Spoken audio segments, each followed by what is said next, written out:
सुटल्या. 8वा सेमी सुटला आणि 8व्या सेमी मध्ये लढत चालू झाली.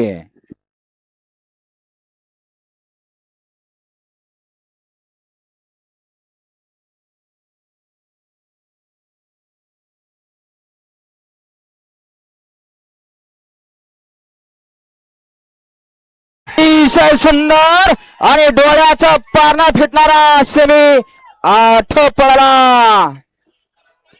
मागली उचला त्यांना. ॲम्ब्युलन्स ॲम्ब्युलन्स वाले ॲम्ब्युलन्स वाले ॲम्ब्युलन्स वाले ॲम्ब्युलन्स वाले ॲम्ब्युलन्स पडदिस ना घेऊन येऊया. ॲम्ब्युलन्स वाले शुभम आहे काय? हा ॲम्ब्युलन्स मध्ये जाऊ द्या पटकन जरा. आता जी सुंदर अशी गाडी पळाली.